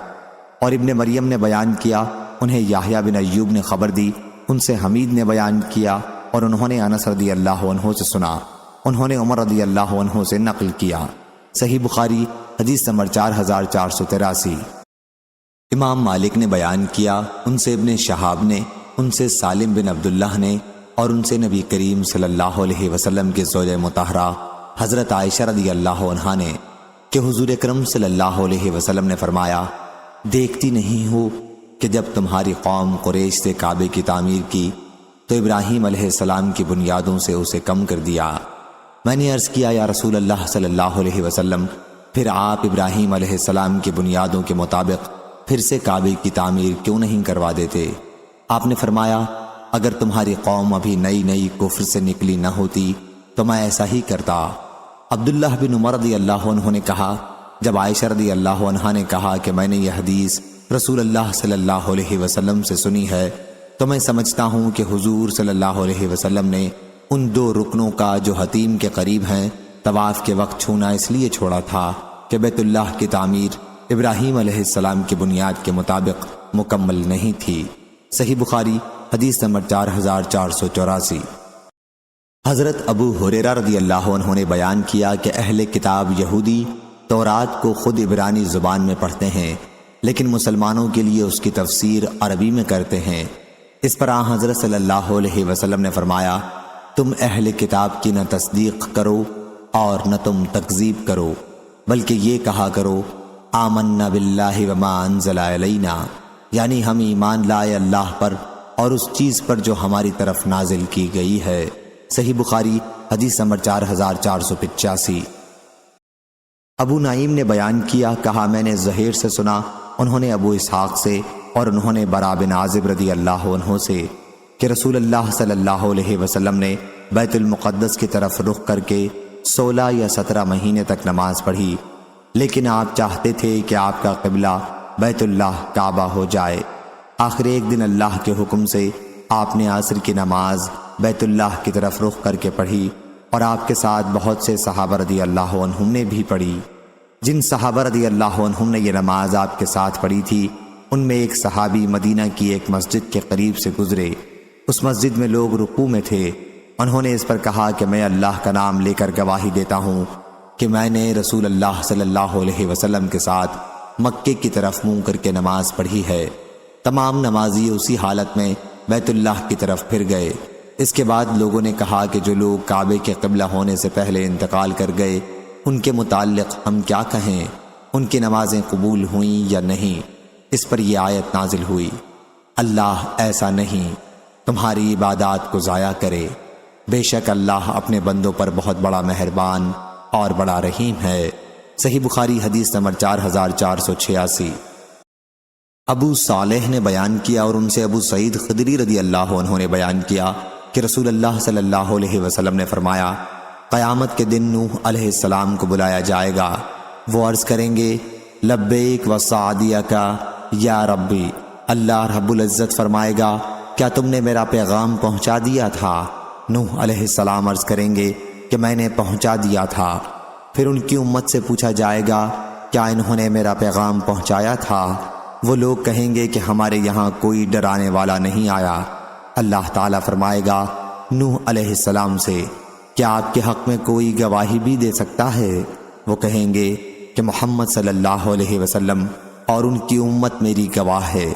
چنانچہ حضور صلی اللہ علیہ وسلم کی امت ان کے حق میں گواہی دے گی کہ انہوں نے پیغام پہنچایا تھا، اور رسول یعنی حضور صلی اللہ علیہ وسلم اپنی امت کے حق میں گواہی دیں گے کہ انہوں نے سچی گواہی دی ہے۔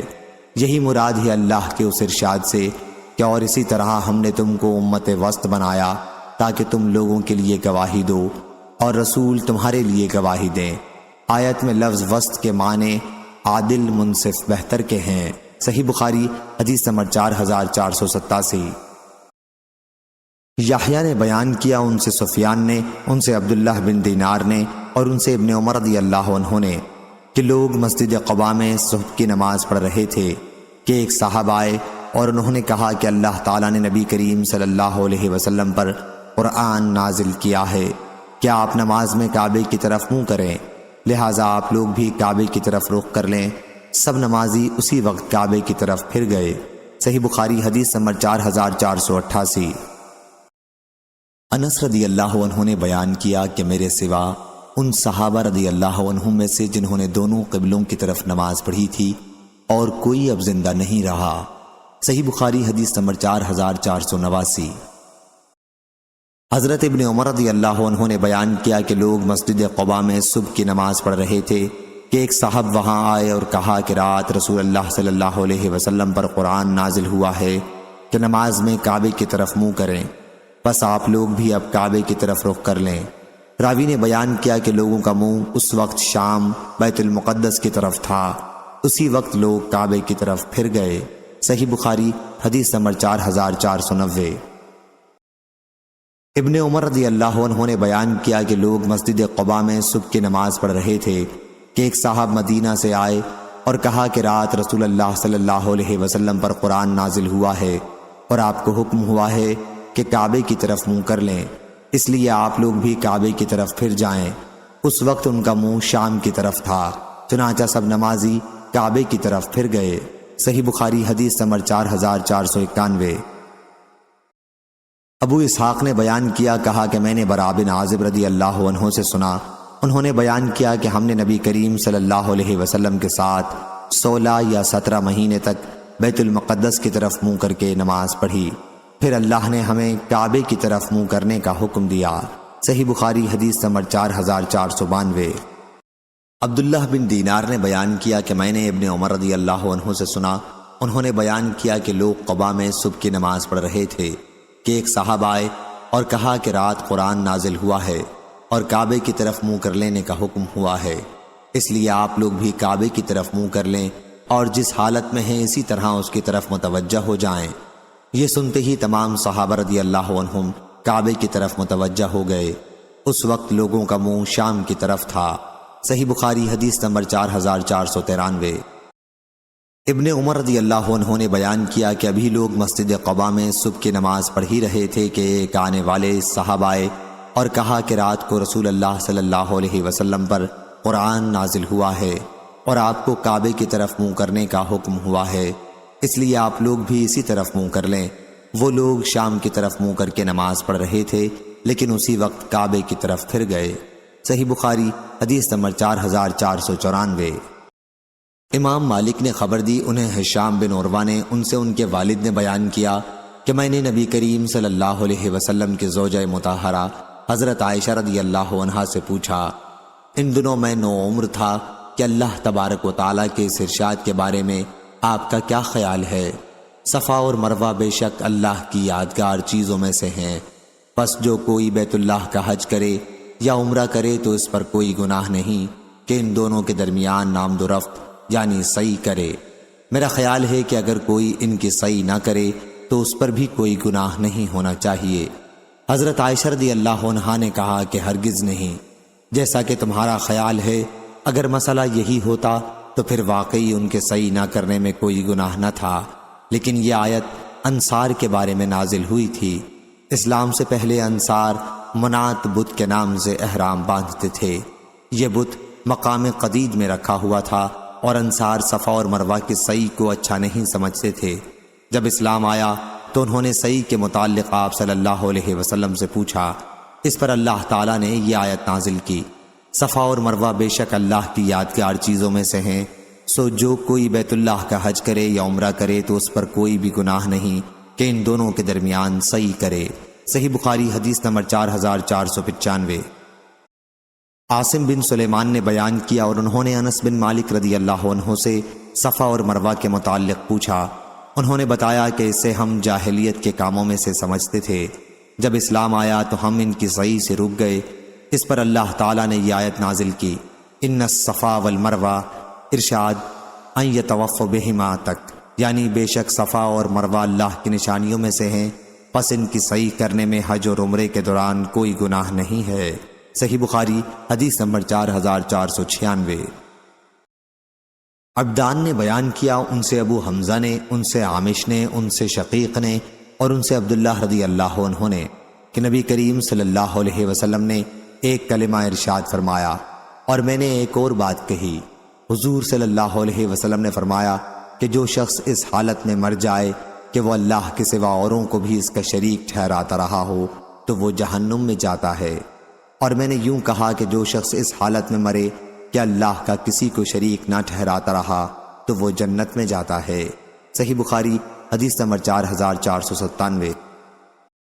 عمروں نے بیان کیا، انہوں نے کہا کہ میں نے مجاہد سے سنا، انہوں نے کہا کہ میں نے ابن عباس رضی اللہ عنہ سے سنا، انہوں نے بیان کیا کہ بنی اسرائیل میں قصاص یعنی بدلہ تھا لیکن دیت نہیں تھی، اس لیے اللہ تعالیٰ نے اس امت سے کہا کہ تم پر مقتولوں کے باب میں قصاص فرض کیا گیا، آزاد کے بدلے میں آزاد اور غلام کے بدلے میں غلام اور عورت کے بدلے میں عورت، ہاں جس کسی کو اس کے فریق مقتول کی طرف سے کچھ معافی مل جائے تو معافی سے مراد یہی دیت قبول کرنا ہے۔